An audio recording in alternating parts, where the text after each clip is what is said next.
Yo, this is Bobby Wine, straight from Uganda. Wape Uganda. Big up that YouTube channel. Subscribe. Simba gento mkuru wa kwetaaga. Njagala mutagi ngire wano.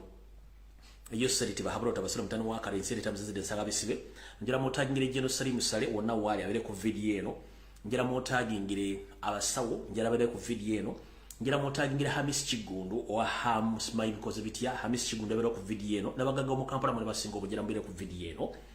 Njagala nakakundi kaba mafia bali mmengo abere ku video eno olwaliro tuloke tutandike bulungi nnyo. Olw'ensonga nti nabingi bengendo bagamba olwaliro nga tetunnabaako gye tulaga wala nnyo. Olwaliro njagala kubagamba mu kalowoozo ka leero sigenda bwa kigulu ngenda bwa kalowoozo ka leero. Akalowoozo kwe kalolo ke kaluwa. Kano kagenda kweyolekera ddala mu bintu byonna ebibadde bitambula ku social media. Ebibadde bitambula ku social media nga bitambula bidde ngende kumanyi. Njala bagamba kye bayita amaanyi g'abantu gasinzira kuggwe mu kalowoozo ka leero. Teweenyoomanga kikyoli. Togezangako n'olunaku lumu ne weenyooma. Abafirika ekisinze tusibe kwenyooma na kwetiirira. Naye bwe buvaayo n'okangula ku ddoboozi n'oyogera ensonga ensi n'egitegeera ebiseera bisinga n'abadde agenda okunyigira mu ttooka oba mu nnoga yeekangamu naga kirabika omuntu ntamberere mwangu. Era bw'ensonga lwaki mbakubiriza nti buli muntu alina omukutu gwa social media gukozese okukyusa ensi yo, gukozese okubuuza ebibuuzo, gukozese okubuuza omuntu yenna agezaako okukyankalanya oba okuyita omunafu. Kozesa obuyinza bwo obwakola mu ssemateeka kubanga amaanyi gali mu bantu, amaanyi gali mu ggwe. Ekyokulabirako olwaleero eriyo concert bbiri ezibaddeyo mubadde muziraba. Emu nga ya eri state funded, endala y'amaanyi gammwe abantu. Mulangidde sheye ennaku nnya ku social media nga temukozesa TV na radio. Abantu bajjudde ne bafikka. Ate buli muntu message etambudde kati kinabadde nzimbaga mu video eno ti amaanyi gali mu bantu. Njagala ng'onyigirizibwa gy'oli oli ku mulimu situla eddoboozi ly'omukama omugambe nti nedda kino kyokola kikyamu. Njagala ng'oli mu office mukama wakunyigiriza omugambe nti mukama wange kino kyokola kikyamu sijja kigenderako. Tokkiriza kolera mu bugubi kulumya mutwe gwo birowoozo by'omubiri gwo ng'ate wandisobodde okweyogerako ensi n'ekutegeera. Buli lw'osirika omuntu tamanya bulungi ki bw'oyitamu ne buli lw'ovaayo n'oyogera omuntu asobola okutegeera nti mbadde sikimanyi nti omuntu ono asobola okwogera era mbadde simanyi nti omuntu ono asobola okunyigirizibwa n'atuuka ku ssa eryogera. Buli lw'ovaayo n'oyogera ku nsonga yonna omuntu ategeera nti omuntu gwe ndiko alabika naye ategedde. Kyenva mbaga nti mukozese amaanyi gammwe. Oli ku mulimu onyigirizibwa vaayo oyogere. Oli mu NGO onyigirizibwa vaayo oyogere. Oli mu business onyigirizibwa vaayo oyogere. Oli mu kukola kintu kyonna vaayo oyogere kasito banga onyigirizibwa. Amaanyi gali mu bantu, amaanyi gali mu ggwe. Leka kusirika nga bakunyigiriza. Buli muntu yenna kozesa obuyinza bwako mu ssemateeka. Kobere ng'oli mufumbo ng'onyigirizibwa situla eddoboozi ly'oyogere ku nsonga ekunyigiriza. Kobere ng'oli mwana oli wako onyigirizibwa vaayo oyogere ku nsonga ekunyigiriza. Bw'osirika kitegeeza ogenda kufa kitooliro so nga ate bw'ovaayo n'okozesa amaanyi go n'oyogera kitegeeza omuntu gw'osindikidde obubaka buno ajja butegeera tajja kuvaayo age nti omuntu ono buli gy'asobola okwogera. Ne buli lw'oba osirise ne bakunyigiriza tosobola kwogera. Ate mukimanyi nti amaanyi gali mu bantu ba wansi, tegali mbambala masuuti, tegali mbavuga V8 kubanga abo bantu ba bulijjo nga ffe be bakozesa otunyigiriza. Kati gobanga olina amaanyi go please nkusaba situka oyogere. Ennaku zino ekintu kikyuse nzize ekibaga mukuva ku social media. Mukozese social media platform zammwe nga Twitter, mukozese Facebook, mukozese TikTok, mukozese WhatsApp okwogera ku nsonga eziruma abantu, ezikuluma, eziruma family yo, eziruma society, eziruma buli muntu. Kasito sirika n'otayogera ku nsonga kiba kitegeeza nti wadde omwaganya anyigiriza okunyigiriza ennyo nga teweeyogeddeeko oba nga teweetottodde. Kitegeeza ogenda kufiira muli mpola naye ng'ate wandibadde olina amaanyi agoogera. Olwalira amaanyi g'abantu be bayita abanywi b'enjaga, be bayita abatakola, be bayita abatalina magezi, abatalina mirimu, balaza amaanyi gaabwe ku kosa tegenda maaso ku Freedom City. Ekyo tuyita amaanyi g'abantu. Buli muntu kozesa amaanyi go mu ngeri yonna esoboka. Mukimanyi nti Uganda 95% fina tukulidde mu ghetto embeera eyigirizibwa naye nga twali tutya okweyogerako kati essaawa zino yakweyogerako. Kitegeeza nti bw'oyogerako ofuna ky'oyagala okusinga okunyigirizibwa mu ngeri yonna esoboka. Kekabadde akalowoozo ka leero sigenda bwa kigula lugika tugenda ku video yatuleese kuba njala saagala balwisaayo manyi mugenda ku bintu bingi nnyo ebirina okubakuuma. Ntandise bwe nti kansubira nti Yoseri otuuse, Dr. Ruth Aceng otuuse. Media mbadde mujirabe Kampala kyebadde efumba. Ne bagamba nga tutandika omwaka guno, ne bagamba nti Museveni yali apulaninga okussaawo lockdown. Naye nga balina engeri gye bakifumbamu gye bajja bakifumbamu n'ekikuba ne bakifumba n'ekikuba ne bakifumba. Kati ekisooka tebalina ssente ziddukanya gavumenti kyekisooka. Ekyokubiri bali mu kutya bo kennyini tomanyi kigenda kuddako. Ekyokusatu kye bapulaninga kibalemeredde. Baagala kwewamba ekyo nakibagamba dda. Ne bagenda kwewamba batya? Bagenda kukozesa amagye. Kati mu kwewamba balina okusooka okufuma emboozi yonna. Kati njala sokko otegeeza Dr. Ruth Aceng, madam, omwaka guno nga gutandika mwalina enteekateeka ne mukamaawo eggala eggwanga n'enzija n'engikuba. Kati wavudde n'ogamba nti Yoseri tibahabula otabasira omutano wa kale ensente zensanga bisibe mulwadde yafunye ekirwadde kya COVID-19 era awumuddemu emirimu agikwasizza Ssaabaminisita Robinah Namayanja. Mwenna abantu mu Northern Uganda ne bannayuganda mwenna nsiba mbagamba nti Yoseri akimanyi nti akalulu bakabbe. Yoseri kyasinga okutya be bantu okurayizinga up era kyovula nti bagezaako nnyo okukwata ssere bazise mu ghetto okusayira ensinga abantu. Yoseri akimanyi bulungi nti bwe tudda mu protocol omuntu alina okuba nga handing over mu buyinza, omuntu alina okuba nga addizibwa obuyinza alina kubeera vice president w'eggwanga Uganda ye Jessica Alupo. Golozaki yakuta obuyinza n'agamba bwa prime minister. Prime minister abeera mu namba 3. President bw'alwala oba bw'agenda ku mirimu mitongole ensagirekera vice president. Golozaki yabuse vice president n'abwa Nabbanja kazanyiikirizi kubanga akimanyi Nabbanja ye muntu asobola okukola buli kintu kyonna kyayagala naye bwamukwasa vice president asobola okukola ekintu kyonna ekyetaagisa okukyusa eggwanga budde nga bukyali. Yensobola ki yakuta obuyinza n'agamba nti abuwadde Nabbanja kubanga Nabbanja akimanyi kazanyiikirizi akolyako order za Salim Saleh n'eza Muhoozi. Naye mujja kuba bulungi. Ekituufu kiri nti World Health Organization kye kitongole ekikwasaganya ebyobulamu mu nsi yonna kyavaayo ne kigamba nti Ssennyiga 19 tekikyali kirwadde kikanga bantu era mu nsi ezisinga obungi tekikyaliyo. N'okwambala masiki tezikyalina mugaso. Naye Yoseri n'abadde agenda mu conference ziri international ng'ayambala masiki. Yoseri n'abadde nga addressinga abantu mu State House ng'ayambala masiki nga yeedistancinga era takolagana bantu.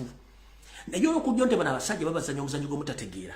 Yoseri Ssennyiga aba agenda okukwata omuwulirirawo ennaku nga 3 mabega. Yoseri yaziraga nti agenda kwogerako eri eggwanga n'agenda mu open space n'ayogera nga talina masiki era n'agamba abantu bye bagambye nga tebikwatagana. Ate olwavuddeawo ate Ssennyiga n'amukwata era olwavuddeawo obuyinza n'abuddiza Ssaabaminisita kitegeeza balina omuzannyo gwe bazannya. Yoseri ekituufu mulwadde. Yoseri buli luvannyuma lwa myezi 3 afuna empiso gye bakuba mu feesi ye muno feesi okuteerera nga bweri ku myaka gye. Yoseri afuna kye bayita pain killers bamukuba mu mubiri okuba nga asobola okubeerawo. Yoseri obulamu bwe buli matigga kubanga akimanyi abamunoonya bangi n'ebirwadde bimubala engalo. Guno omukono tuludde nga tugubalaga ono omusajja ekimulya kimunywirako n'omunaanansi. Gobanga otunula ng'omusajja omukulu afaanana bw'ati ng'afaanana bw'ati kyopula ng'omukono taguwa muntu kubanga agumanyi timing bomu akimanyi yoyo musajja bwati wafaanana kyovula nti ayambala essaati mpanvu takkiriza kuwa muntu yenna buyinza akimanyi nti agenda yowote mukono bwe gutyo bagufaanana. Kati omumbiri ogusigadde obungi byonna ebisigadde obungi omusajja yavunda dda agenda lwakuba nti baganye okutegeera nti obuyinza olina obbowaayo.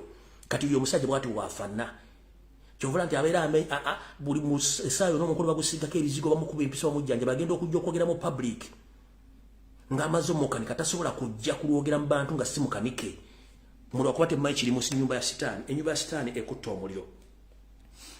Kati ono omusajja yagenze funa oba yabagenze mukanika mu garaji ye. Naye njagala owulirize Jessica Alupo ng'alimba ensi nti omusajja mulwadde naye ng'ate bakimanyi bulungi nnyo nti omusajja ali mu mbeera mbi eteetaagisa na kwogera mu public kubanga Ssennyiga 19 yaggwayo. Wulira omukyala ng'ayogera. Fellow countrymen, I know there is a lot of worry out there because we have received many questions that need to be answered. Ever since the Commander-in-Chief, His Excellency the President, notified the country that he tested positive with the COVID-19 virus. And yet, the World Health Organization just announced a few months ago that the COVID-19 pandemic is no longer of international importance. Okay. And well. Mochara Jessica Lupo.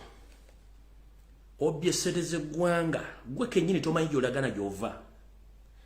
Ekibozibozi ky'okusiba eggwanga muleeta okuddamu okugemesa abantu kimanyi nti mulina mission ey'okwagala okusibaga abaana b'eggwanga naddala mu Buganda. Genda ogema abaana b'abanyoko, genda ogema abaana bo mukozese ebintu ebira tukooyo okutusibaga abaana ba Africa naddala ba Uganda. Mwe mission yammwe yakubawa ddagala lyammwe nga bowa ssente muleete mugema abaana ba Uganda. Yoseeri ekiseera kye ekyokufa kinaatera okutuuka. Mumuleka afe muve ku baana ba Uganda gwe oba oyagala gema abaana bo. Tukimanyi nti family yonna ndwadde oli mama Njovu Enterprises emmere wagiradde mbigere. Oli kisawo vuga naye agenda essaawa yonna. Ono omuvubuka naye mulwadde muzibu kuba naye yeetaaga okutwalako mu galaji omukanika omutwe. Kati bimwagala okuddamu simwagala kuteekawo okuddamu mibozibozi COVID yaggwawo dda. Awo tuvuddewo njagadde kutegeeza mujja kugema baana babala so si bannayuganda mulekerawo akamanyiiro ako. Kubanga mwasuulira mwagala kubba teri agenda bawa ssente mugume mwabba akalulu k'omwana ke twalonda singa eggwanga lyatereera dda. Awo sigenda kulwawo. Njagala genda ku nsonga endala eyandeese yeeruwa. Nga sinagenda ku nsonga ndala njagala mumpuliriza bulungi nnyo. Kansuubira nti mukulu Magogo atuuse ne Speaker Anita Amongi. Eno message ngenda bazanyira eddoboozi ly'omwami olali concerned naye nga njala soka tegeeza public. Mukimanyi nti Yoseeri yajja okusaanyawo eggwanga n'okusaanya buli kimu. Yasanga eggwanga literedde bulungi ngera tulina ebintu bingi. 1. Kye tuyita ebyemizannyo bifiiridde ku regimu ya Museveni ne Katagga. Njala tegeeza eggwanga nti Uganda tekyalina kisaawe kisambibwa omupiira kuli ku international level. Nga ne ttiimu y'eggwanga wetwogerera essaawa zino Uganda Cranes egenda samba ne Algeria ne bagenda sambira mu Cameroon mu kibuga Yaounde. Nga Namboole gwe baga nti agenda kuggwa mu gw'omukaaga. Namboole baakoleyo kakodyo kakubba ttaka lya kisaawe ekyo nkiddamu. Namboole bamukwasa UPDF ng'ebabega waliyo kubba ttaka lyonna lya Namboole okwetoola ekisaawe kyonna era kye baakola mission baagituukira. Naye nga kyekisaawe mujja kwegendereza nga n'ekiseera kyennyini bakiggyeewo oba bakikozemu ebintu ebirala. So mission yali yakutwala ttaka lya Namboole so si yakuddukanya kisaawe ekyo. St. Mary's Park oba St. Mary's ekisaawe kya St. Mary's tekituukana na mutindo gwa Uganda. Nakivubo ekyo si kisaawe kya mupiira. Eyo si kisaawe kya mupiira ate kijegera mupiira gwa nsi yonna.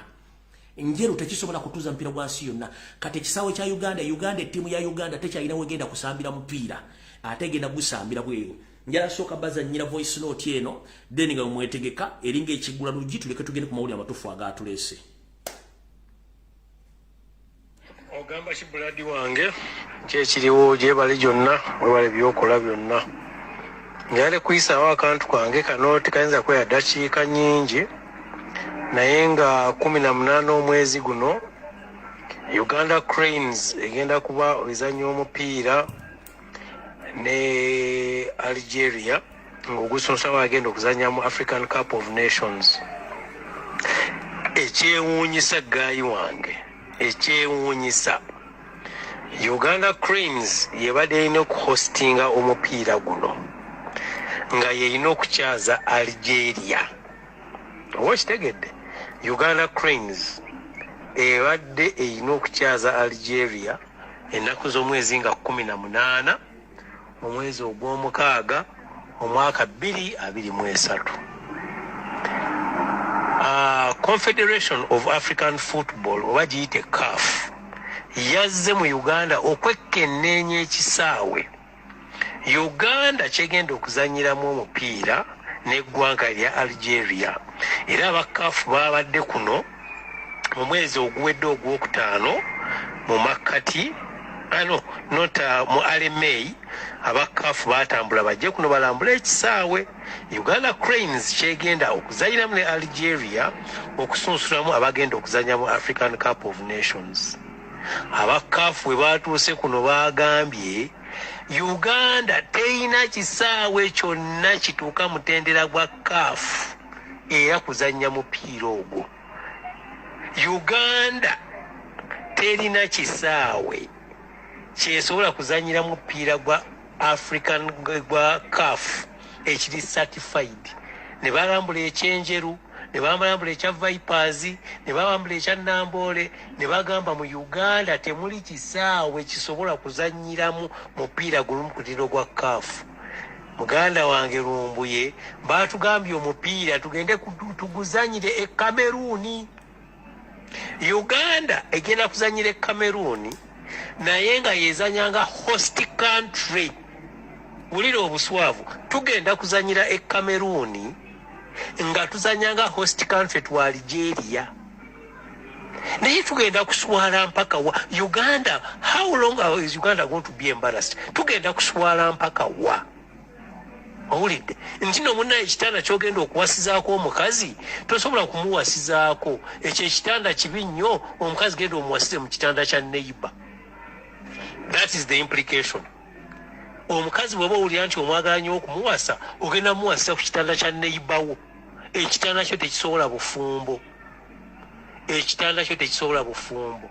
Uganda bagitegeezezza oba ogenda kuzanya Algeria ekisaawe ekiri okumpimpi where we can allow you mugende muzanyire ku mutindo gwa CAF mugende Cameroon. Tugenda kuswala mpaka wa mu nsi eno. Ministry of Education and Sports tugenda kuswala mpaka D. Nti nga 18 omwezi guno Uganda egenda kuzanya Algeria ng'ezanyira Cameroon. Ngezanya naye abagenda obwerezo mpira bagenda kugamba Uganda eri Yuwande in the Cameroon International Stadium. Tuzanyira Cameroon to hosting Algeria tuli banna Uganda naye mukama Uganda yo yakola ki? Uganda yabba kye kikuleetere Katonda kiteke ku mmeeza egambe kye twabba tukikomezzaawo kya Lumbuye waliwo woowulirira obusungu muganda wange n'okitabuti. Uganda ezanya mupiira gwa African Cup of Nations nebulwa ekisaawe weyinza okuguzanyira tugende tuzanyire Cameroon nga tuzanyidde Cameroon nga bagamba ate we are the host country. Omwana ogeze mufunye omwana ogeze muzalya mu kitanda kya neighbor naye banna Uganda kiddala naye nga tewali yadde MP tewali yadde omuntu yenna tewali yadde commissioner avaayo kwogera ku nsonga ng'eno naye tutudde tukanudde amaaso 18th of this month tugenda Cameroon kuzanyira le Algeria naye nga Cameroon is going to be our home stadium. Fe tuli ewaka tuli waka mu Cameroon Lumbuye tuli waka mu Cameroon tugenda kuzanyira mu Cameroon nga tuli waka tuli nakivubo mu Cameroon tuli Nambole mu Cameroon tuli Njeru mu Cameroon tuli Kacheka Stadium Mbalala mu Cameroon. That means muna Uganda agenda okulaba ensi ye ng'ezanya ne Algeria okusalawo abagenda mu African Cup of Nations tulina genda Kampala bagitadde Cameroon gye tulina okulaga. Naye mukama twakola kiddala. What have we wronged? From independence of 1962 tetulina kisaawe kiyinza kuzanyibwamu omupiira guli considered by CAF.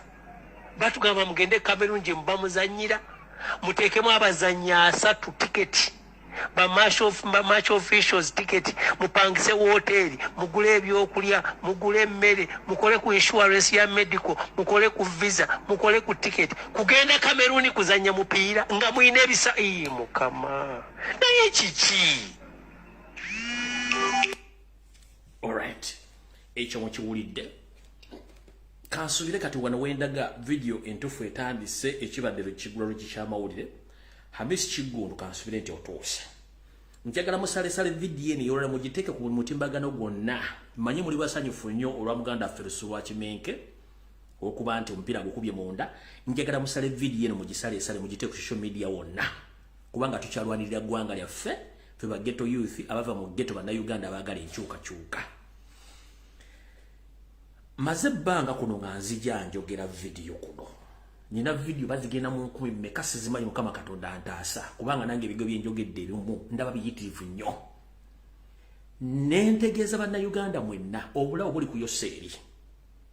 Nembaga buli muna Uganda wooli kwata ekyo kyonna kyolina ekigulira magala eddiba tuve mu kuba katulwanyise Yoseeri omugwira omusajja omunyalo ave mu nsi yaffe tweddize ensi okufa kukendeere okuwamba abantu kukendeere ekitta abantu kikendeere sente z'omwomusolo tube nga tuzikozesa buli muntu nga yetunudde muli muntu atunudde muli buli muntu yetunudde eri nga tayagala kumanya nakulaba muganda nga Miss Kigundu ng'oli mu kuba ebiranga ng'olinga ng'entensibe ku ggali gye bagenda okusala ku Idi naye bino ebintu nabibagamba dda mwenna abagagga b'omu Kampala mwagaana okwegatta ku Robert Kyagulanyi Ssentamu wadde omufandinga naye nga mukimanyi muli number 1 target mu Museveni bajjawo guno gwe mulundi gwe ngendo sembayo kugamba Hamu Miss Kigundu nti kwata passport yo oba olina mu visa ye Vietnam oba olina mu visa ye Canada oba olina mu visa ya America okwate passport yo odduke ove mu Uganda nga ndenabo gisimu fungize bw'ogaana okukola kyenkugambye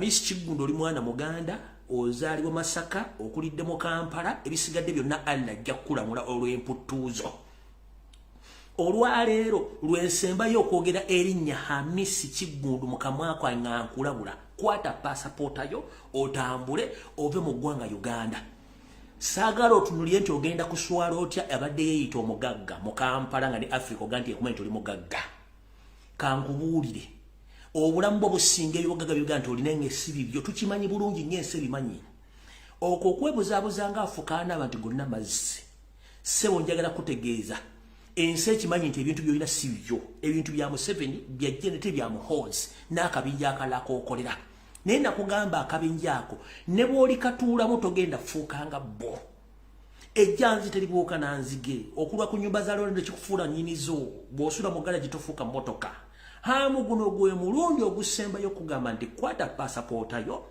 fuluma eggwanga Uganda gavumenti bw'eneeba ekyuse gye bujjo katono ojja kudda naye bw'oba tokikoze abasiramu manyi ngeri gye mukyogeramu nga gwaliza bannamu emirembe nze ogwange ngukoze ntandise bwe nti kasoke nzanye ka vidiyo kano bajja kujjukiza ebiga bye nakugamba nga naakatandika okukulabula mwenna mwakalabye abasinga obungi naye kankabaddiremu wano ye kennyini ng'akonfaminga ebigambo bino naye abantu bange bonna bannayuganda benkolesa ntosomukola okumu ekitundu I have close to 1 million people dependent on me kintu kyonna kyonna ekimbaako don't stand back kubanze nyinza okuba nga siriiwo nga they successfully terminated me nga bansi era kisoboka naye kyonna kyonna ekimbaako kalugire nekiriwatono kubanga twana olutalo olutuuse banjagaliza kukola ki okufa ate nga nnwanira ki gwanga na gwanga yaffe kati ekyo muyinza okirira saayonna naye nze ng'omusajja omusiraamu Allah yagira nolaba banzi seera tebewaananga ati banzi kitegeeza entuuko yange ebeerekoze eba etuuse alright entuuko eyo eba yatuuse kati kansooke nkunnyonnyola bino bitegeere 1 b'okolera tubamanyi 2 ekitongole ekiramuzi tokimanyi 3 abakuwujjira obunyama tebannakutegeeza kituufu kiri nti Hamu Miss Kigundu oba Hamu tosobola kuwangula musango gwa Diamond Trust Bank ne bw'ojjamu underwear n'ogiteeka ku mutwe n'oyimira ku Nakivubo Stadium waggulu ntandika okwekalakaasa tosobola kuwangula musango gwa Diamond Trust Bank mbuuza lwaki ekisooka tomanyi mukama Museveni omulabulabi Muhoozi tomumanyi Janet tomumanyi Salimu Sale tomumanyi obalabulabi nga batwalidde project bakuwa ssente okuzimba you don't know them tobamanyi bano nawolovu buli waalinya akyuka kkala kati njala kugamba era njala sooka kubuuza mwenna bawujja obunyango bwa Hamu bwe mubanga muli bannayuganda bannakabala njala kubuuza Hamu omanyi ani nannyini DTB Diamond Trust Bank omanyi ani nannyini Orient Bank gwe wandibanga olaba bayindi nti bannannyini banka ezo but actually the real owner of those 2 banks they are owned by the first family nkiddamu Hamu uliza bulungi olwana ekintu kyotamanyi Hamu Miss Kigundu olwanira mu nzikiza naye nga ne bw'olwana nabo tomanyi bye bafaanana muganda wange kugeguno gwe muli gwesembye okugamba ebigambo bino kwata passport yodduke olwanira mu nzikiza naye nga gwolwana tomumanye Diamond Trust Bank ya Museveni Janet mutabani we ne Salimu Sale Orient Bank Uganda ya Museveni Janet ya Museveni Janet ne Muhoozi ne Salimu Sale katosobola kuba nti gwe kennyini atolwanyisa bakamaabo Goloza lwaki golwana musango ogwo ngate bogamba bolwana nabo okuli mukodomi wa Museveni okimanyi bulungi kalugire emberazi okimanyi bulungi nnyo omuleza wa government oyo muvubuka kiri wakiwanuka naye kati yafuka first family ya controlling chief justice ya controlling abalamuzi kati kakakutemenga obudde bukyali wabaddewo olutalo wakati wa chief justice n'abalamuzi bonna batudde ku musango gwo nga chief justice yabavumira obavuma naye nga talina kyasobola kukola kubanga order from above yagaba abalamuzi bonna bali ku musango gwo tebageza ne basala omusango in your favor ina gusala in favor of Diamond Trust Bank kati bwe wali mugezi nga ndaba gisimu fungize kwata passport yo odduke. Diamond Trust Bank belongs to Museveni's family. Orient Bank belongs to Museveni and his family, so you are fighting your own bosses. And at the end of the day, you are going to be killed. And I hope you know, because I've been warning you all along. Nkugambi, abalamuzi bonna Chief Justice ganonga kwodezo kwatu wagamanyi. Chief Justice yayombye nabo nga oba wadde ensale yaabwe okusinzira ku order from above. Kyolwanyisa tokimanyi. Kwata passport yo binyike munsuwa onoddanga government ekyuse oba weyunge ku Kyagulanyi ngo ofulumye tujjeko omusajja nokuba muino okyana obusente obutoto nobutalizi lizo oluzambo zezizo oddukove wano njala kujjukeza omwaka oguwedde nga gutandika bakulumbe wuwo abakulumba bayita ku mazzi ba SFC ani yali abasindise yajjawo Haji Kigundu yali abasindise omwaka oguwedde balumba makaago abayita ku nnyanja jajjawo yali abasindise oba kirirawo Kigundu Haji Kigundu yali abasindise njagala oberenga omusajja omukulu asomyeko ate akulidde mu Kampala wakati kyolwanyisa tokimanyi nkikunnyonnyodde tosobola kulwanyisa Kalugire tosobola kulwanyisa Kiryowa Kiwanuka tosobola kulwanyisa Jeni tosobola kulwanyisa Museveni tosobola kulwanyisa ani Muhoozi kubanga bannannyini banka ezo ate baalukusulamu nga tomanyi Esawe ina bagenda kujjawo nze nkubudde bike byabaddewo kati gwe nkumaliriza nkunabye mu ngalo siri kuddamu bogana okutegera lulwo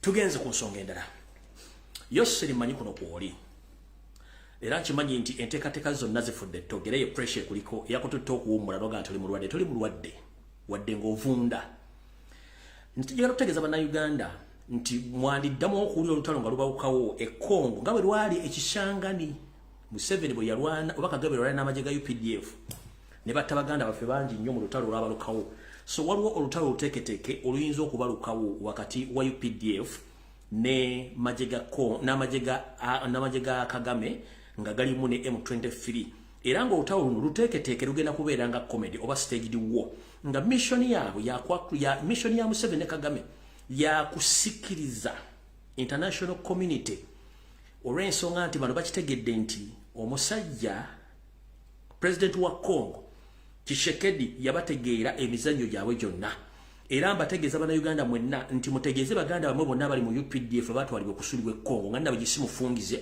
batera binnyokemu basule mundu oba sina kindi bazikyusize bakama bakube kubanga bana basajja bagala attention kuva mu international community kubanga saa zino Congo emazo betekera atenga bo bakimanyi bulungi nnyo nti Congo otalwa wakati wabwe Congo yero tunulidde nga diversion rensonga ekimanyi Kagame yani ekimanyi Museveni yani ekimanyi ne Ruto mwali so omuli awutalo nanga lubalusewo ngo wakati wa Rwanda ne Uganda ninga bali mu Congo n'okutukoga gosema boda temuyebuuza kivudde luddawa bano balina ebintu bibazannya naye nga tebijja kukola kubanga ensi bategedde tugenze mu maaso era Yoseri mu nkola y'emu Yoseri walina enteekateeka etta omusajja wa Congo oyo Tshisekedi naye Tshisekedi nga bwali omukulembeze yamala n'ategeera gwani nti gwani kubanga agenzera ayita mu bitabo engeri gye battamu oli gwe yasikira mu bigere gwe bayita omugenzi Laurent Desire Kabila nti bodyguard we yamutta kye baakoze ye omukulu Tshisekedi olwafunye information eno n'akyusizaawo mbagirawo amagye gonna agamukuuma era ne bagascrutinizinga okunoonyaamu buli mpeke yonna omuntu yenna aliko akakwate akalimu nti Munyarwanda era gyekigenza okuggwera ng'amagye gonna gakuma Tshisekedi tekukyali musajja yenna aliko akakwate ku munyarwanda yenna nti oba yakulira Kongo muzalidde Kongo nti kati amagye agamukuuma pure ga Sadaka n'agage ag'Abakongo nti misioni yammwe eyabadde yokwagala okutta omwami ono yagitegedde bulungi nnyo amagye n'agakyusa mu kugakyusa n'ekira kye yabakoze kikino era mwolekedde obuzibu bw'amaanyi mwasindika amagye ga East African Forces mbugagende gakuuma eddembe naye temwamanya nti namwe Tshisekedi era bakolako profile eno eri nti Tshisekedi yategeera nti mwagala kuyita mu magye gano nga mukozesa luto gwe mulowooza nti tamumanyi nti musajja munyarwanda nyala bategeeza Museveni finally Tshisekedi yategeera nti luto musajja munyarwanda ng'era Kagame naabwe mwamuteeka mu ssente okontestinga n'okubanga yawangula obuyinza n'okubanga n'amagye agamukuumidde essaawa zino buyinza ag'e Kenya gonna gava Uganda na Rwanda kale butonjala bategeeza nti Tshisekedi yategedde nti n'amagye g'e Kenya gonna ebitundu 85 ku buli 10 abaliyo mu Congo bonna basajja banyarwanda era kyovulaba nti ye yasazeewo n'agamba nti ayagala amagye aga Sadaka gaba gamukuuma n'okuuma ensi ye kubanga mwali mutegese bulungi nnyo nga mumanyi nti ono Kabila omuto bw'avaako mwaleka empulunguse mu magye ga Congo agandi badde gakola nga bakola Kabila Junior okumutta kino nakyo n'akibuuka n'akyusa amagye gonna era naako ne kabafaako wetwogerera essaawa zino Tshisekedi amanyi baani abantu abamwolekeza obwangu okwagala omutta akimanyi bulungi nnyo nti Museveni gwe nnamba emu ne kuddako mukulu munno Pilato wepo n'omusajja eyalweyunzeemu eyayitibwa East Africa gwe bayita William Ruto ne bamutegedde nti naye alina interest nene nnyo olw'ensonga nti mwamusindisa amagye gave Kenya naye ng'ate gonna gajjudde banyarwanda yensonga lwaki nti ye kati essaawa zino temumanyi enkola ye nti yabategeera ayagala amagye gafuluma g'e Kenya mu kino kye yakoze ye kwe kugamba nti kati agenda kwesiga amagye ga Sadaka era gakuuma ensi okwetola kyovula nti kati wakyaliwo nnyo advance ziriwo olw'ensonga nti baba balinze essaawa yonna mukwatira ku manduso bajja bakuba ebisigadde mujja binyumya amagye gano aga Sadaka mulimu aga Angola, Mozambique, Namibia, Zambia ne Zimbabwe n'ensi endala zimutasubwa ezitayagala kumanya kubanga zitegedde bulungi nnyo ebivuyo gye mukola nga muli mu ggwanga erya Congo mutegedde bulungi kye kigenda maaso mu ggwanga eryo.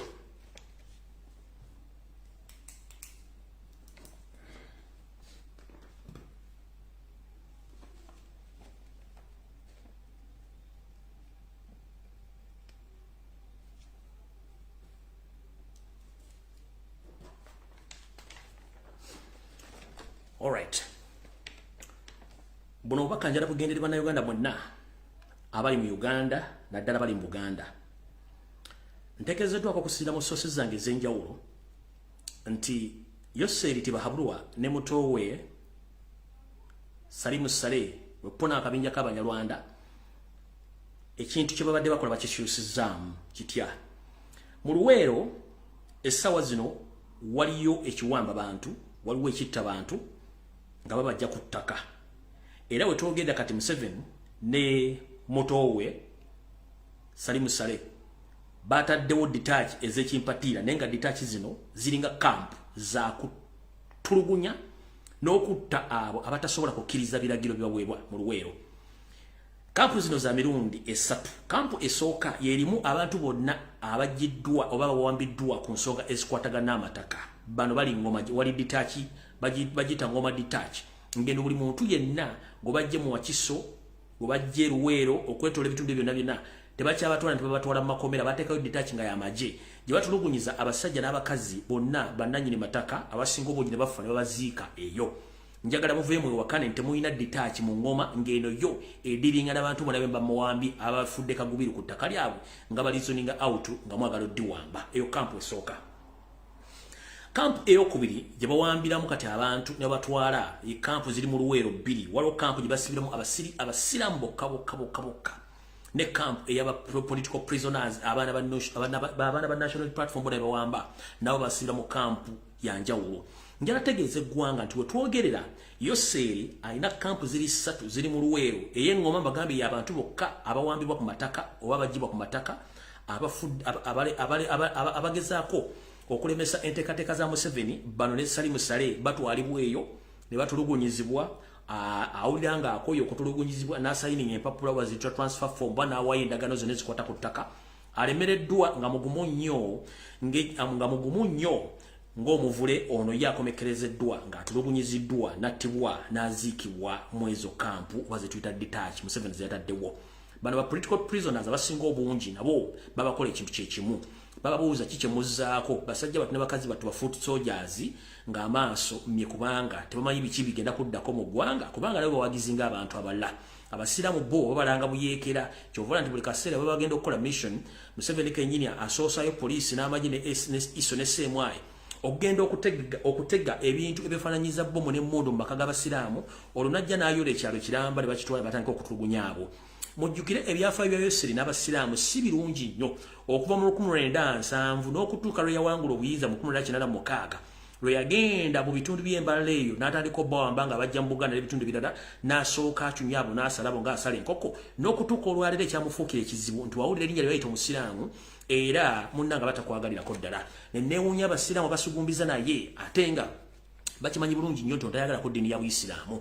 Nga mwala byakatambi ke Nazanja olunaku lwokusatu kunaku olwokusatu akade kalaga batamanya nga babalombi amaka ga Sheikh Kamoga nga bagezaako nnyo okutulugunya n'okuwamba abantu be ng'abassaako ebikolwa ebyobuyeekera. Kale nno njala bategeeza nti eruweera eyo mu bitundu byebasomedde ne kampu ez'enjawulo waliyo abantu abali mu kutulugunyizibwa n'okuttibwa. Mweno babatega bivulu ne mulowooza nti Uganda eri bulungi, kumbe Uganda eri mu kuyuwa omusaayi omuyitirivu. Tugenze mu maaso. Ebintu bino byonna Salim Sale Museveni babimanyi bulungi nnyo ng'era mission yaabwe yakendeeza musajja era gwe bayita Omuganda alina ettaka ali mu byobufuzi era nga bakimanyi bulungi nnyo mission yaabwe esembayo yakwavuwaza n'okutta buli Muganda yenna alina ensimbi alina ettaka n'alina ebyobugagga mu ngeri yonna esoboka okuba nti babajja ku bintu ebyo basobole okuba nga babamaliriza omulundi ogusembayo kuba kimanyi bulungi nnyo nti era Museveni abantu abamuyamba nga ajja mu buyinza baali Baganda abaatunda ebyobugagga bwabwe ne batunda ente ne batunda babawa n'emmere okubaleeta basobola okukola ekintu kyekimu okusapootinga omuntu yenna ayagala okujja ku gavumenti eno kubanga bano babasapootinga okuva ku 18 mpaka olwaleero kati batya nti abantu bano bagenda kukola kintu kyekimu.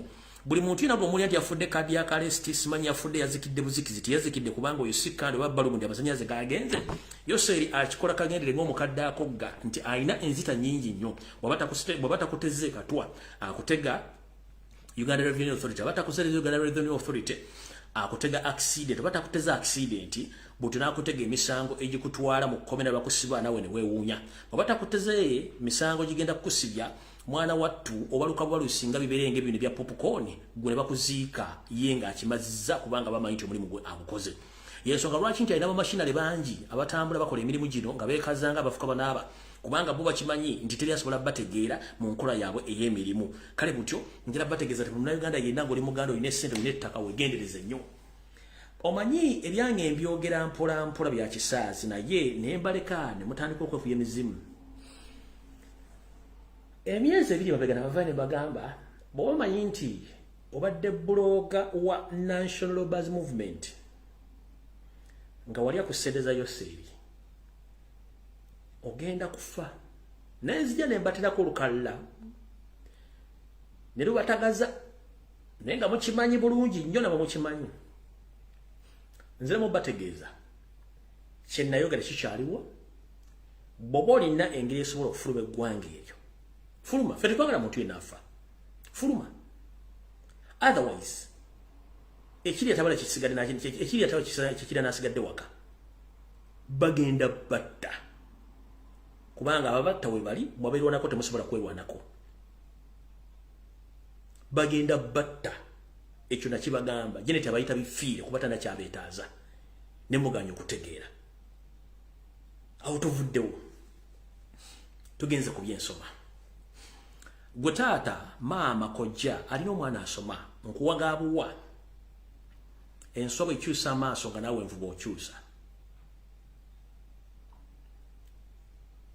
Bw'oba olina amagezi bulungi nnyo ku nsi nga bwetambula mutwale abaana mu technical schools bayige emirimu gy'emikono batandike okwekolerera era batandike okweyizaawo mu bizinesi obutonotono gye banaava batandike okukola.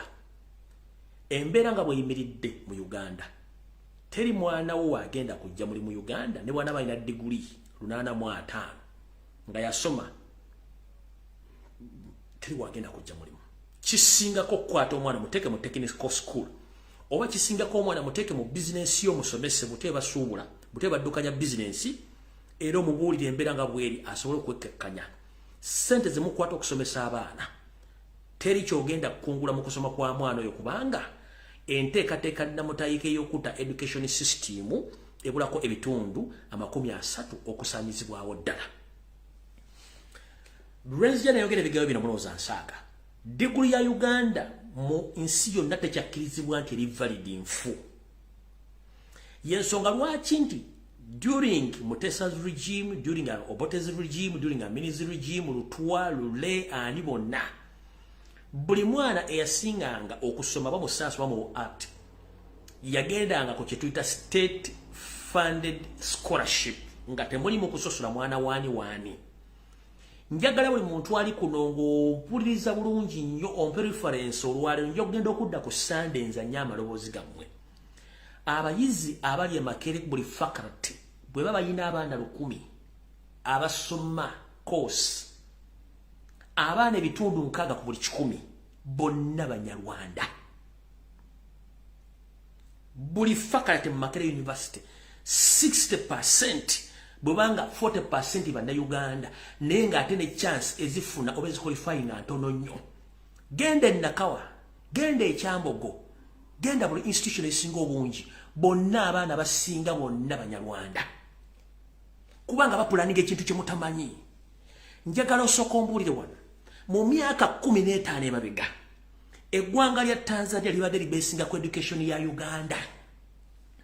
Eggwanga lya Kenya libadde libeesinga ku education ya Uganda both nursery, primary, secondary and university level. Do we still receive the East African students who come to acquire education or quality education in Uganda? Mumbuulire. Njagala ombuulire. Uganda ekyali receiving abanna Kenya abajja okusoma. Uganda ekyali receiving abadinka abasudani bajja okusoma. Uganda ekyali abajjana bo bajja kubanga be bali mu kintu ne Burundi bali mu kintu. Tanzania sindikanga abaana ne bajja from primary school to secondary to university to technical level tebachajja. Gwe njagala ombuli omuntu ali kuno omanyi bwe tubaga ebintu bino mulooza tutu oba tuzanya katemba nenga kye tubagamba kye kituufu mulino kitegeera. Education system mission y'abaana abantu bagitta. Tanzania kati education system yawe esinga ya Uganda. Rwanda education system esinga ya Uganda. Kenya education system yawe esinga ya Uganda. Kati gwe kicho ya chochogoza Obuganda tukyalaba. Yose ninegende kibasooka okukola. Basooka ne bagamba no bana abantu katusooke tubavuwaze naye ekikyasinze okubalumya omutwe. Bagamba tugezezaako okwavuwaza omuganda aganya okwavuwala by all means. Tugezezaako okwavuwaza omusoga aganya okwavuwala to the extent baali baleesewo method okulimisa abasoga ebikajjo throughout the all region of Busoga. Babenga nemmere basakansake abasoga somehow somewhere ne bakola resistance ne batokako resistance bagamba no we are not going to use the entire land of Busoga for sugarcane plantation. Ne bakigaana ne bagende bunyo ne bakola system yemu ne bagende to bakola system yemu gende ekiri mu Ankole mmwe mulowooza nti Abanyankole bali bulungi. Taata maama sengo Munyankole originali bubi Omunyankole originali bubi kubanga baba bamanyi basosola. Kati njagala bagamba bino ebintu bino betubagamba mugenda biwulirako ne mujja birabako practical nga bali mbanda bamwe. Abaana bona bayita ba ghetto youths tolooza nti balina bazadde. Balina abazadde babasomesa ne batuuka basomba batuuka ensimbi ne zibalemberera ne batandika okunywa enjaga ne bavaako. Awo Museveni waakwagala kasita ovaako n'onywa enjaga oba tokyali productive yewa abawulira essanyu ne mukazi we Janet nga baseka bagamba abaana bali frustrated bali amayirungi basiba mu bbaala basiba mu beti yewa abaagala ng'abaabwe bagenda Geneva bagenda Switzerland bagenda Canada bagenda mu America. Abasomedde okumpi ennyo basomera amasomero gano agali international gali Kenya. Mwabamwe basoma luddawa. Kati kyeyakola n'asooka ateekawo emitendera 2 egy'ensoma mu Uganda. Emitendera 2 gyegirwa n'akuleetera universal education system bonna basome ku bwereere. naye bonna basome ku baana emiliyoni ezisomye kizibu nnyo okusanga abaana bawere emiliyoni nga bali successful ku bo tekisoboka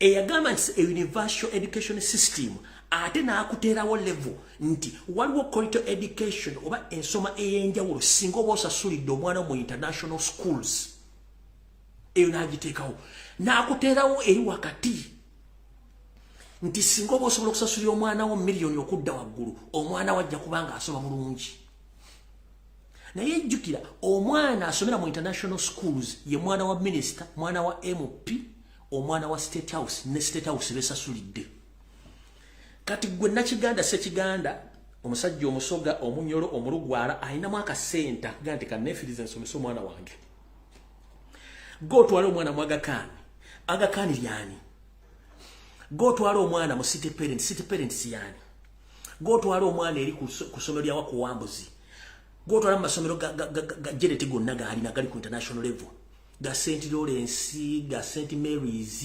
gani nembatwala at the end of the day agenda okumala okusoma senior 6 oba degree agenda kolawa tewali kati gwe mama wange tata wange ate kikakata kunonyeza omwana ono either capital agenda akole oba mufune passport agenda afulume eyo na option bwezibaziganya omwana kwe kufuna olubuto ewaka oba kwe kuzaala mbaana banneyiba ate n'atandika okufuna obuvunaanyizibwa nga gwe kitaawo yamuzaala lwannyoko g'otandisa ate okulabira bazzukulu bo gesi yawo abaagala muganya okukitegeera jjukira nti bw'oweerera omwana ono bw'akula n'afuna omulimu gye buvudde katono omwana ono ate akola kye tuyita returns bw'oba okola bizinensi oba osasula omusolo waliwo kye tuyita tax returns nti bw'okola bizinensi n'oswayiringa ebisolo balina sente zibakuddiza kati bw'oba osomesezza omwana afuna omulimu bw'amala okufuna omulimu atandika okukola mu ritaanizi ng'okaddiye yakuleetera sukaali akuleetera amata akujjanjaba mu bukadde bwo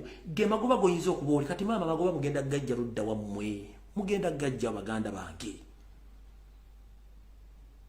mugenda gajja waliwo azaala omwana ng'ayagala abeere ghetto youth nkubuuza waliwo omuzadde azaala omwana ng'ayagala abeere mu ghetto nga ne waba amaze okusoma asigale mu mbeera ya ghetto ekimufuula ghetto youth nekyembeeza mu ghetto kubanga talina pulaani B bagizingako kino baakikola nga bajjawo gavumenti yayo seringa etunze ebitongole byayo byonna bakitaffe mu baakola nga ne bajjajjaffe okuyimirizawo famire zaabwe bakugambira nti gavumenti enkadde zaali zikola bizinesi ne batunda ebitongole byonna biri byali bikozesa abantu abali skilled n'abanani skilled nga mu myaka egiyise mu gavumenti enkadde n'oba tewasoma ng'oteeka okuba ng'okola mu kitongole kya gavumenti either otambuza empapula oyera osawa omuddo oweereza nga gwe teweetaaga kubanga wasoma kati bikyaliwo keezala keekomberera abaana abaabwe batambula ne bafuluma ne bagenda ne bakola emirimu egy'enjawulo njala kubuuza njagala obudde bwolina omugano mu UPDF lwaki Museveni yayagulamu amagye n'ateekawo UPDF lejjula n'ateekawo ne SFC ejjudde Banyarwanda 100%. Bannayuganda abalimu abatono era bakukkuluma. Gwe njagala obuli mu poliisi lwaki ba DPC bonna Banyarwanda. Lwaki ba ME Commander bonna Banyarwanda. Lwaki abakulira barracks bonna basinga obungi Banyarwanda. Kati mbadde muleke botamanyika nti babuliro lwalero mbeere open gye muli.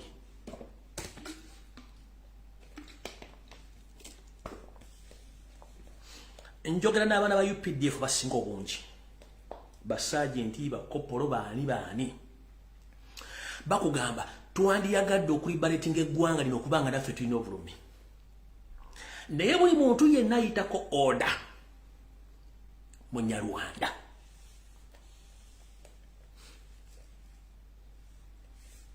Kanti babulire eky'abana Uganda. Ensonga lwaki UPDF tesobola ku challenginga Museveni kati yaddira okuva ku awandiisa amagye agaba uniform atraininga agaba order nti mulaga wano muva wano mudda wali yenna Munyarwanda. Kati abaana bano tebayinda muntu mukulu mu magye gwe basobola kwesiga oba kukolagana naye kubanga wonna yaggalawo n'ateeka Abanyarwanda be kyovula tebasobola kusituka.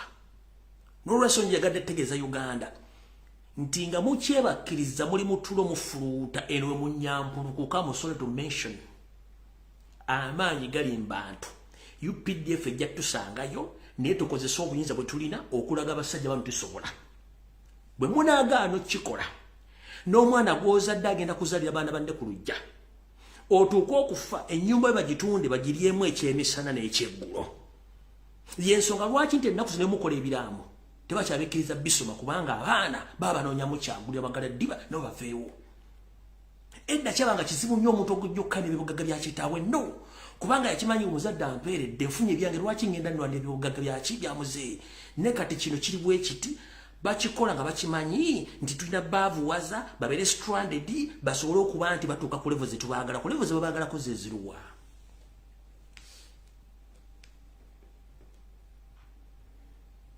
nti ne oba okola bizinesi bagenda kubigika omusolo ogiveemu ogenda kuzaako ki kino kye baagala baagala abasajja abasoga abaganda abanyolo abatoolo abakiga oligino n'abanyankole mubeere frustrated. When you get frustrated you resort to drink or you resort to smoke or ganja oba owedde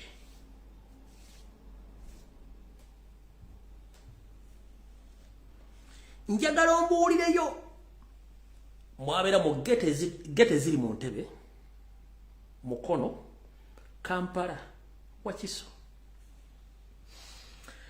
ombuulireyo osanga Abanyarwanda abanyinjaga oba bali amayirungi oba banywa omwenge gompulire ebbaala ezo nga bakira ne banywa obwenge obw'obuveera. How many are they?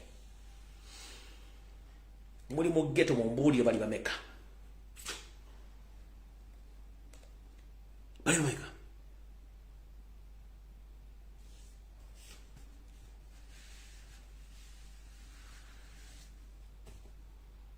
How many are they?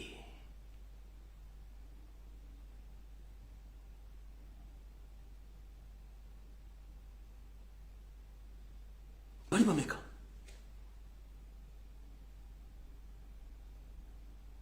Bali bameka?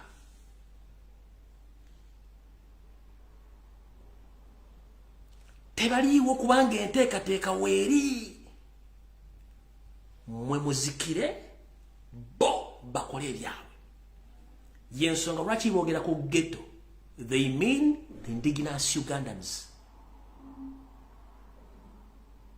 Tebategeeza baabwe.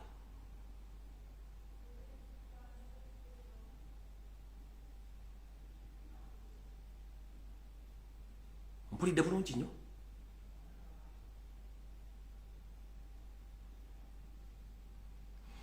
Njagala ogende ku international schools mu 7 gyawerera abaana ku government scholarship ombuli bameka bannayuganda balina scholarship full scholarship bonna 99% bonna balina Abanyarwanda. Bannayuganda, what happened to the Ugandans? Genda ate kiri e India Omunyarwanda 99% ali ku full scholarship eya government ya Uganda ne passport bazirina era bavaayo nga balina emirimu bulungi nnyo. Well facilitated. Era musoma kugamba nti even if I pass, if I don't pass, the job is there. My father is in the ministry He's working here. He's in UPDF. I'll get the job. Nejjukira kino nkyogera myaka 13 mabega. Kubanga we studied them in India. Bamanyi kati ate gine myaka gine gisewo gino baba boogera batya. Ni ku university musoma ne mubamanyi. Ajja omwana okusoma lode nga ali-establish nnyo omulimu gwe tolina mulimu kanna akakodya akala kaakano mubadde mukimanyi mu system y'okutta education buli university yonna egenda okuwandiika abaana mu faculty yonna oba mu course yonna eyinza okuba nga course ejagalamu abaana 300 ne bawandiika abaana 3,000 ne buli mwana yawandisiza bamujjako wakati w'emitwalo 23 okwewandiisa naye nga bakimanyi nti baagalako abaana 1,300 nga ne1,300 already baba balina babamanyi mwana wali ne wali abaafunye dda koose bagenda okugitwala ku university zonna.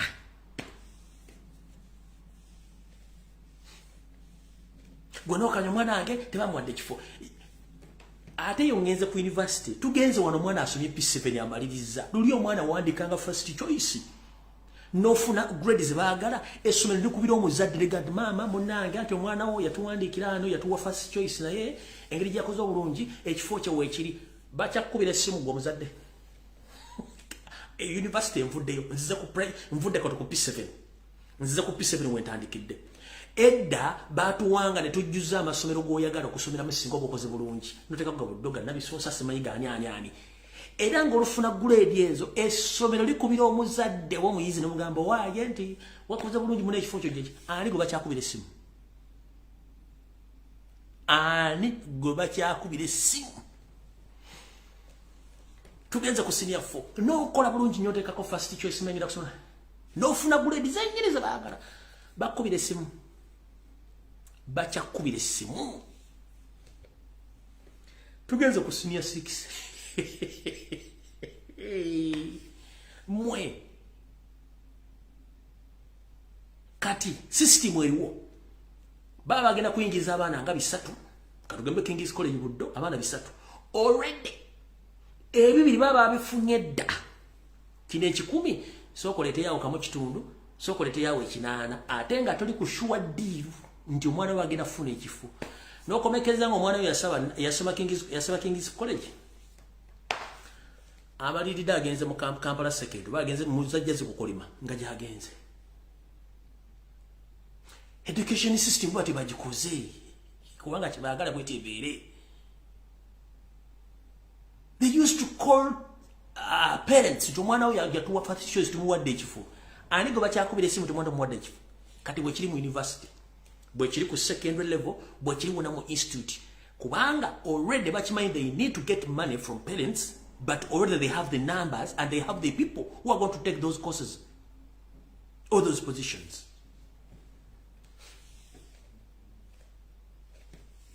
Omwana ali mu Saudi Arabia ekitono nnyo nga yasoma yakwa mu senior 4 n'abayina degree gye bali booza amasuwaani bakamangamya.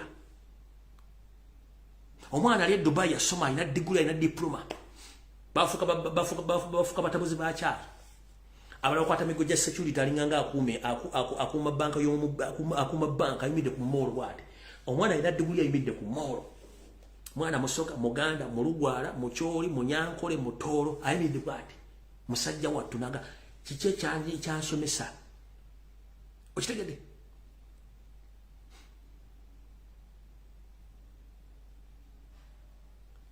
kati tubagamba muganyo kitegera nabagamba naluli nabagamba nti mu system y'okufairinga education system kasita batekinga pepa yongeri kerinya na kiganda na kirijja na musoke na mubiru eriko mubiru mukasa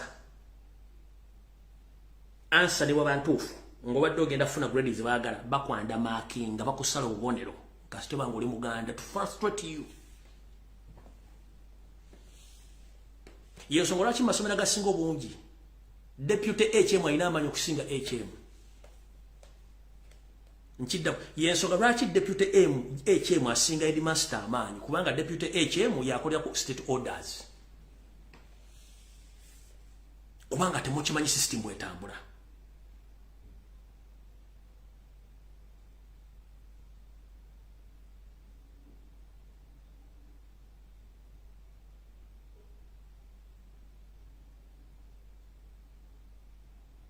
kati mumpuliza mwenna abalina abafuna loan okuva mu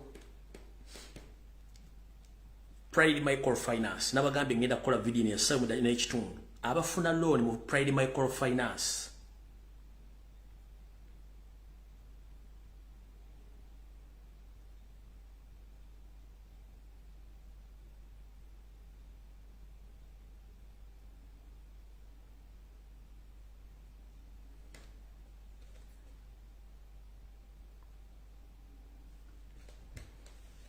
Woma nyingo li mwina Uganda oina account mu Pride Microfinance uliza bulungi nnyo. Tocha ina chama kwa account yo. Tocha ina chama ku details zo. Zitia. Pride Microfinance mchimanyi ya Janet. bagiteekamu eri 100% politicized kati bagiteekamu ya politics nakwavuwaza bantu mumpulirize bulungi nnyo lwakuba nti eddoboozi saalitadde kuna ndibadde ndibazannyira system eriwo kati currently omuntu yenna ng'olina account mu Pride Microfinance ISO can access your account and your financial details. Same way can access your account, your financial status, n'ebintu byo. Police can access everything in your account. Interpol can access your details.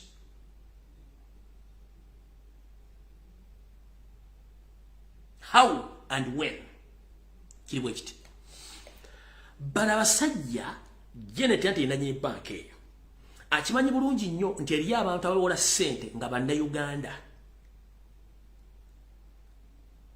Ne bava bulungi nnyo ekyo nakyo yakijja otakyakagala. Kati nnyabo mbategeeza ne seba ina ssente ku account oba oyina account oba oyina loan mu Pride Microfinance uli ebintu bino. Ntegeezeddwako nti bw'ogenda ng'oyina account ku Pride Microfinance oba oyinayo ssente oba oyinayo loan nogezaako okwewola loan mu banka endala bakizuula ne bakubira banka ne bagigamba togeza n'omuwa loan kubanga naffe no tukola kitu mu banja era ne bawa loan details zino ne baziwa Centenary Bank bw'oba oyina loan mu Centenary mu Pride Microfinance oyinza obutakyafuluma ggwanga newankubani nti obadde osasula bulungi oba tokyasasula bulungi olw'ensonga nti bano migration ya Uganda bayina details zammwe zonna nga ziva mu Pride Microfinance to the extent nti ne wogera kufuluma ku kisaawe nti bategeeza Pride Microfinance nti omuntu NBCD wuuno agenda kufuluma eggwanga tebakukkiriza kufuluma. Interpol esobola ku accessinga account yo kati kyebakola fomu ze bakuwanga ogenda okugulawo account oba ogenda okugulawo oba ogenda okusaba loan kubeerako ebintu by'omusayiri nga tebimanyi waliwo akakunizo ke baateekamu nti gwe kennyini nannyini account okkiriza ebitongole by'okwerinda n'ebitongole by'ensimbi bisigadde obungi obiwadde olukusa okwaccessinga details zo mu Pride Microfinance.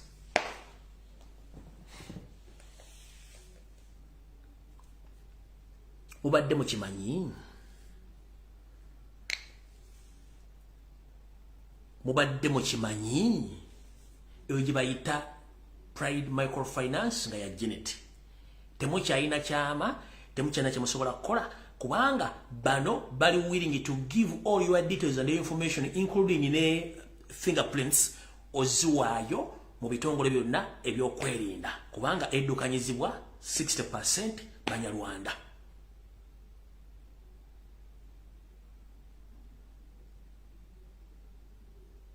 Mukitegedde bulungi nnyo.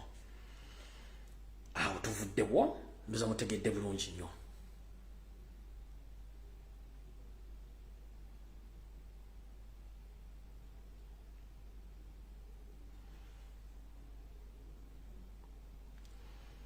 Abantu mwenna mwali mwebuza wa Mirama yani ono mvubuka Minister yani abakola okutemula n'okuwamba abantu mu bitundu bya Kasese, Fort Portal, biki byonna njala muwulize bulungi nnyo information eno mugenda kutegeera biki bigenda maaso mu ggwanga mu bitundu ebyo muwulize bulungi nnyo.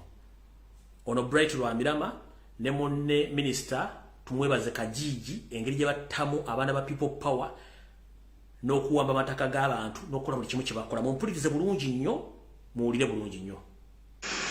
Nange ticha gyebaleko wewale nnyo n'okuweereza eggwanga lyaffe gweka ayogera amazima kakati ticha ku live yo eyajjo nawuliddemu ensonga gye wayogedde nawuliddemu ono omusajja gwe wayogeddeko ono abettako ono Lwamirama Bright Lwamirama omanyi omusajja aveyo kale yalinga MP waffe naye ng'oyo omusajja ebintu byakola oyo ngambye kanje nyongerezeeko ku oyo musajja ewaffe gye tuva naye akola ebintu byebimu ng'ebya Museveni mukama wa tukuba kibooko kwegamba okuva bbeeyi 6 tawangulangako kalulu naye nga geswat mu biseera by'okulonda akozesa kibooko n'amagye kwegamba ab'opposition bonna abajja babeera nnyo n'amaanyi okumukubisa emirundi nga 10 ng'abantu bonna baagala oyo omusajja tebasobola muwa akalulu naye ng'oyo omusajja akozesa amaanyi ge n'obuyinza bwe atukuba kibooko nga bw'omanya Museveni enkola ye abba amataka kwegamba eyisingiro yonna yawambibwa abasajja abanyarwanda ffe tetwogera kakati awo ng'omuko obadde omukuba neŋŋamba muli mbadde ŋŋamba kubira ddala okubire ne ku mutwe oyo omusajja tetumwagalirako ddala waliyo n'omusajja omulala eyo mu isingiro noosi bamuyita Kangwajje bonna abanyarwanda bonna babaleeta lwampaka kwegamba tulinga abawambibwa tetwogera ne mu biseera ebyakalulu aka pulezidenti ffe abaana abaali bawagira Kyagulanyi muganda wange tetwalina mirembe baatuddusa 10 naye nga tulina omumukubira akalulu naye nga twamaliza bambe tetumukubidde kalulu ekyo mbadde njagala okukugamba obanga okyakubira ddala oyo omusajja lwa mirama kubira ddala oyo tetumwagala n'akamu n'akatono. Munnange Teacher gwe musajja wekka gwendaba mu Uganda aliwo alwanyisa Abanyarwanda ate eddoboozi lyono lino eriwulirwa nnyo. Munnange yongera erwanyisa Abanyarwanda ffe baatuwamba eyisingira mataka bagatwala nze kennyini nalwanirako n'ettaka nga tukozesa kibooko twalwana n'Abanyarwanda naye nga basiba bataata baffe bali bajja ne bagenda mataka gaffe nga tulimye musimanye ebijanjaalo kati bali ne bajja ne balimamu ebintu ebirala nga ate bakiraba mulimu ebintu ebirala bye tulimyemu ne tukuba kibooko naye nga abasajja batwala bazadde baffe ne babasiba ne batwala baganda baffe ne basiba okitegeera lwafuusa eyo tetwogera abatufuga Abanyarwanda ate Abanyankole baliyo be bantu bayisingiro beyisingiro kati munange mbadde ŋŋamba abo Abanyarwanda tetulinawe butewesobola balwanisa eddoboozi tulirina naye nga batumazeeko emirembe tetulina gwogera ensi yaffe bagimazeeko tetwogera ate akaluuko twakaviirako ddala bajja kuleeta amagye batukube kibooko. Munange Teacher njagadde okugamba kweza ensonga munayo banga olina kyoyogerako kweza ensonga nakyo kyogere ensi ekitegeere neyanziza nnyina kuyanza ddala.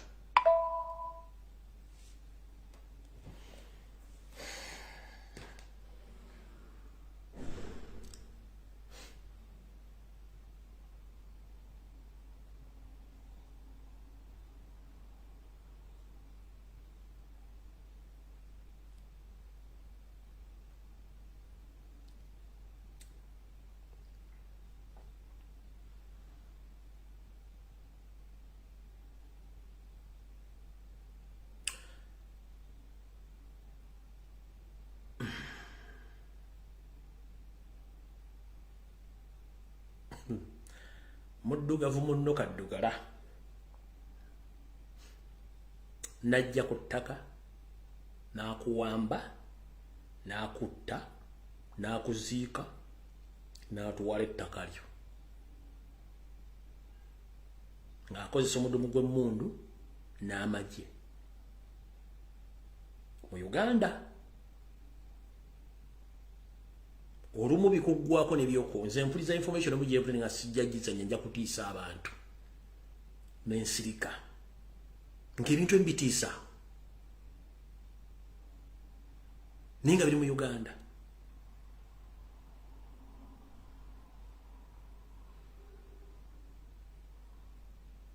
Ababikola bannayuganda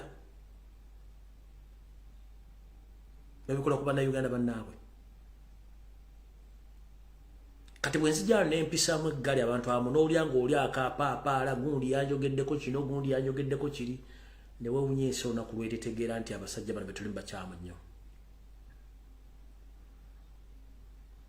Mwegendereze ensi si nnungi.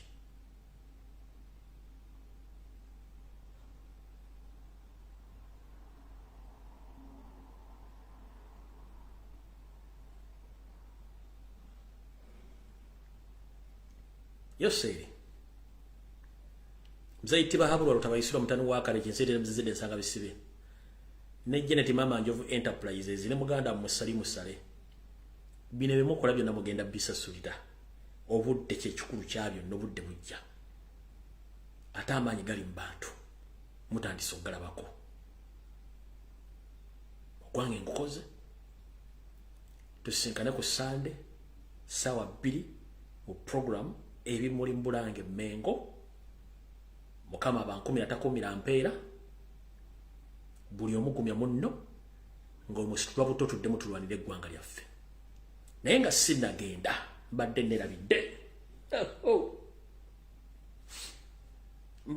musooke mulideko video gye nakoze ku Lwokusatu mukulembeze yabadde ataddeyo ekiwandiiko n'alaga nti ebigenda mu maaso byonna ebya consultation ebya electoral reforms tabiriimu era tabyagala kubanga regime gyadiringa nayo yabakwata mundu abasiba abantu tabikkiriza naye nabagambye ebintu bino mujja kuva mpolampola mwe abantu batandise obyogera nga batandika obivulunga omukulu mulaba ali mu consultative meetings adonatinga mpuuga naye akabinja kadiringa nako ngenda kusaba omukyala Betty bakireke Namboze n'akabinja kammwe bami mutuzeeke ngalabi zammwe.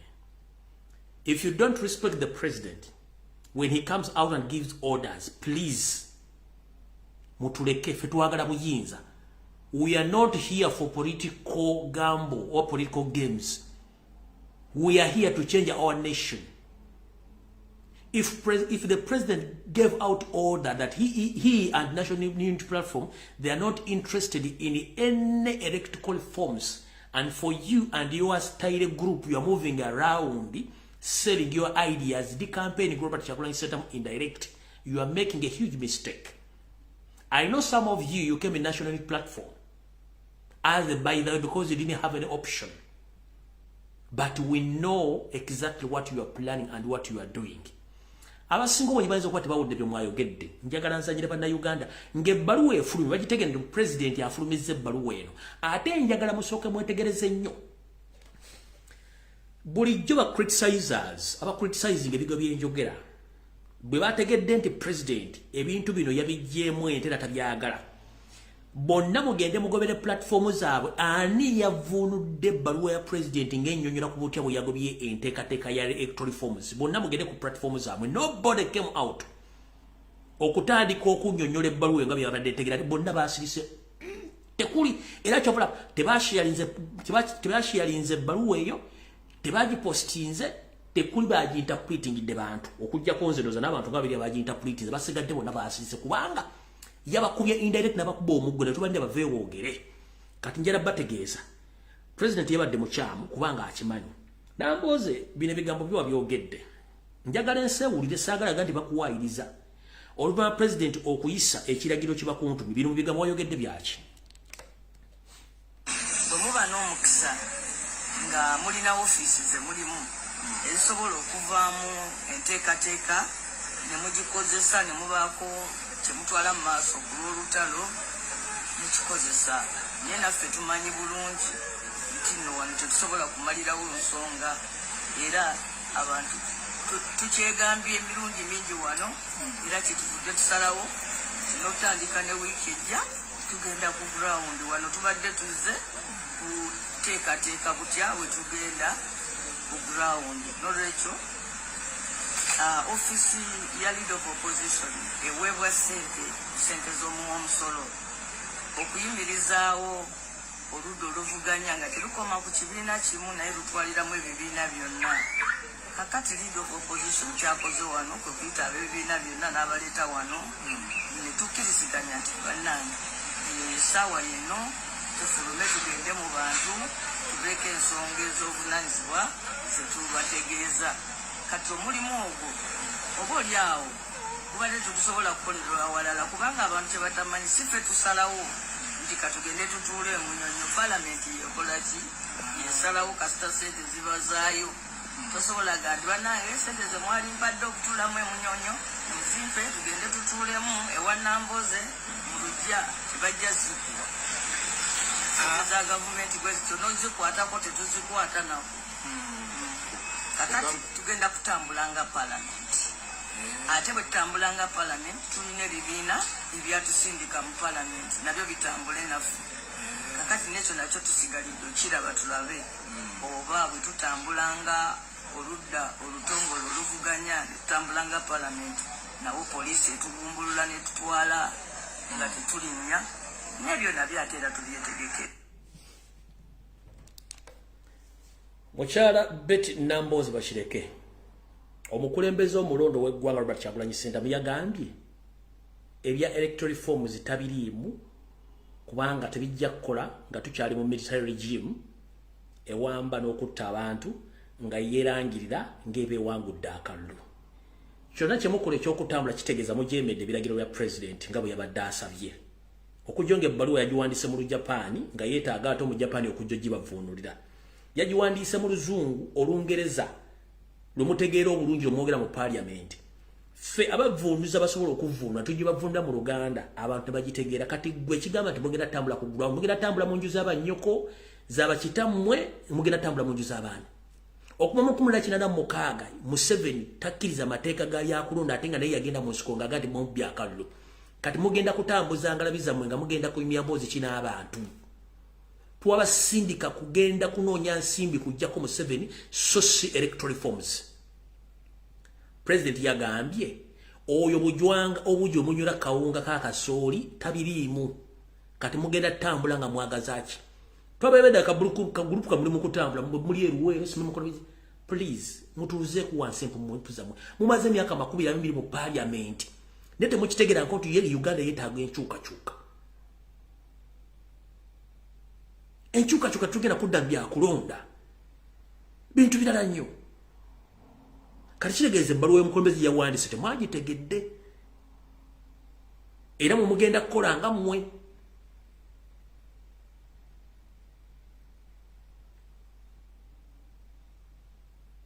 Bakyala ne baami mmwe abaga nti mulimu office ez'abaweebwa bantu, please mutuuzeeko wansi entwingiriza mmwe n'engalabi zammwe. Nkimanyi mugenda kuvaayo mutandika okulumba president naye nabagambye nja bagirako akabaati omu ku omu kubanga mwenamba manye. Mwenamba manye. Munupu tewali amanyi DP buloko na DP nga bwe njimanyi.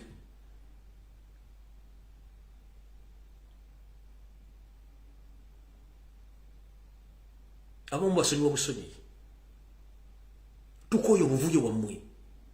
Myaka 20 mu parliament tusobola kumanya nti waliwo omuntu omulala asobola okufuga eggwanga.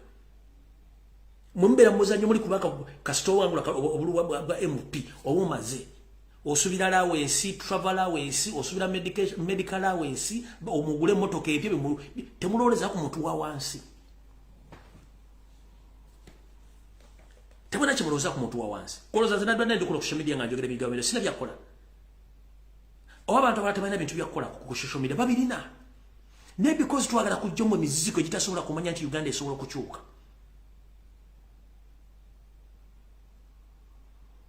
Gwo osobola okugenda bwe bakujjanja obadde mu America recent lumaze almost mwaka mulamba ngana kati osobola okuddayo.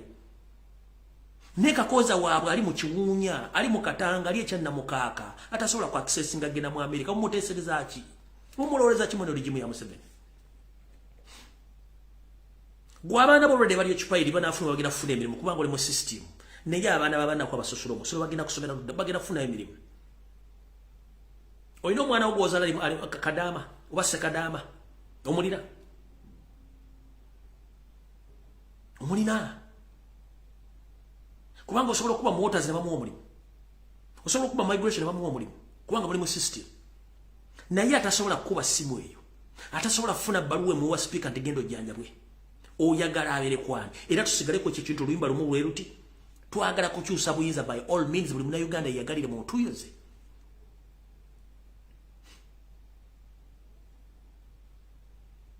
Namboze waliwo omuntu akulonze emirundi yena nga ne ticket yenyu etamayi bayimiranga bagigula kabere mwana nga tamayi bagigula nenga gwosiba ku nnyonyi.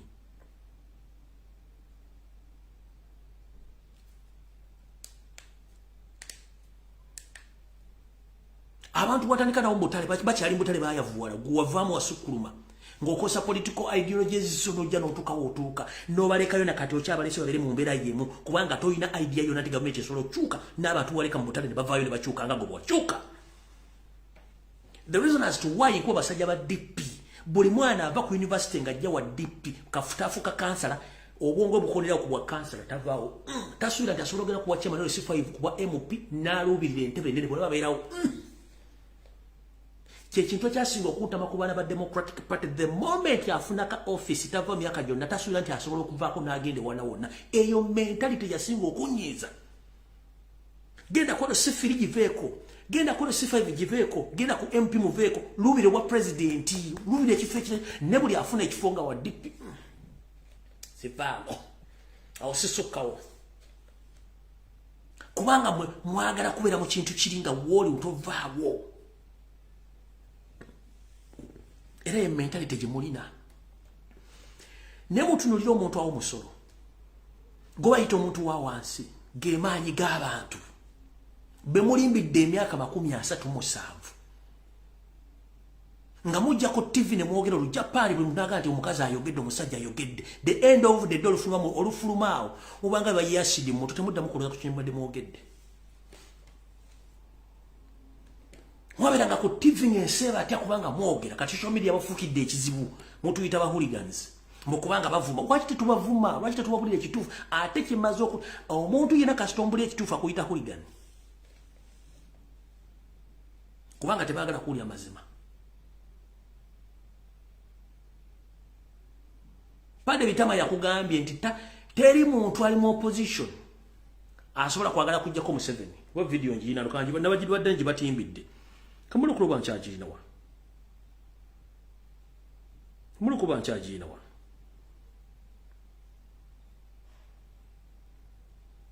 kanda be wono banjirina njibazanyire simayo banchaji nawa nizo kuba na delete nzemu kwa na bazoji posting wait a minute nizo kuba na delete nzemu yes na delete nzemu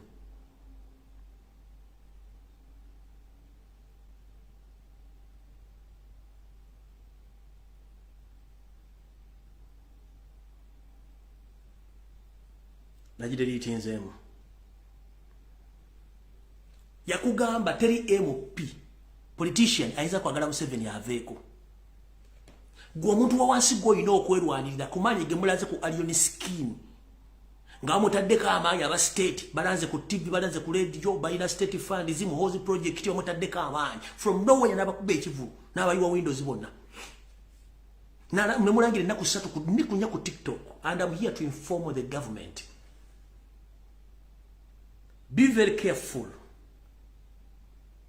And government official, when you come on social media or in any mainstream media, when you are releasing any statement to the public, be very careful.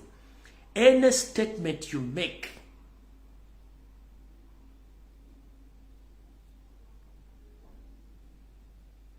can cost your life, can strengthen your enemy. You're not statement jimukola ku social media ba ku TV esobola okuwa amaanyi omulabe wo esobola okuleeta obulabe ku bulamu bwo oba esobola okufuula ekintu ekitali kitagasa mu ggwanga awo statement zimukola mwegendereze abantu omwogera mu bantu banyiivu nnyo abantu abasobola okulaba Alioni scheme tulowooza nti tebalina byakukola babirina but in fact kansokendeka public yonna eyogere nzijja ku Lwokusatu specifically mbabuulire ekintu kyebadde mu concert yeno bulungi nnyo ngenda kibabulya mu kitegeere mwe mukirabye ng'ekyabayimbi n'ekina ange endala ennyo gye ngenda obbalaga ku Lwokusatu kansooke media zoogere bannamawulire boogere bani boogere ngenda kujja ku Lwokusatu mbabuulire olutalo lwonna lubaddemu ki mbalage ango entuufu mugenda otegeerera era basajjamu mbeere very careful nnyo ekibajjira temukimanyi buli ali mu gavumenti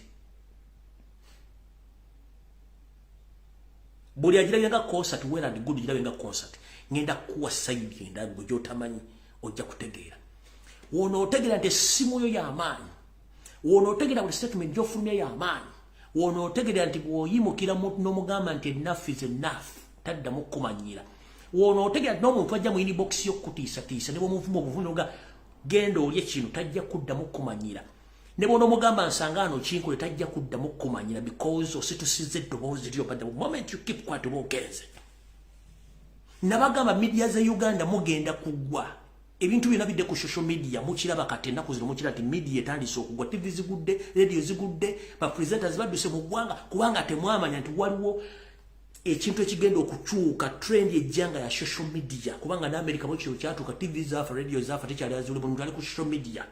Kati gwalina account ku Facebook, ku TikTok, ku Twitter, oyina account, oyina WhatsApp account oba group, mukitegere nti buli kyokozesa social media kikozese ng'olwanira eggwanga lyo, olwanira abantu bokulwa abantu batasobola kweyogerera.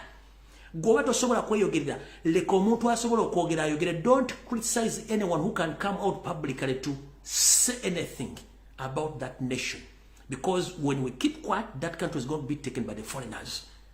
So don't criticize anyone who comes ever out to speak about politics or any issue concerned about the indigenous Ugandans.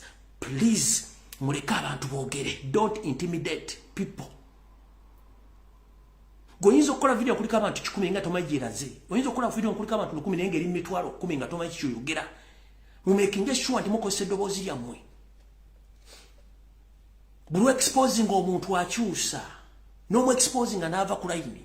Ne kasita osirika agenda kukola ekyo kyabadde ayagala okukola kuba tali ategedde. Gwe njagala ombuli omubbi azze wokubba alamu neevuga. Oba embwa neeboggola. Oba n'omugaa nti owaye kutegeddoze adduka misindika kye bayita media. Kasi tojja n'okosa ky'olina okukosa n'okyogera ng'okyogera. Kitegeeza nti omuntu gw'okigambye akitegedde.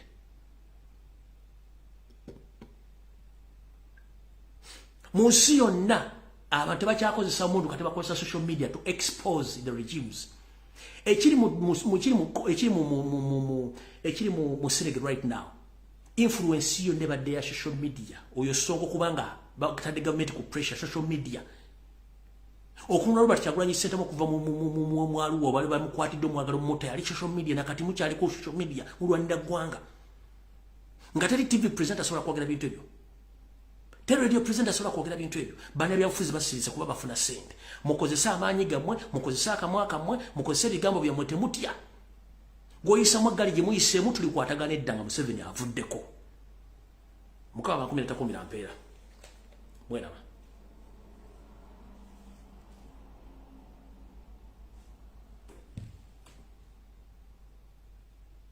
Yo, this is Bobby Wine, straight from Uganda. Ewafe Uganda. Big up that YouTube channel. Subscribe.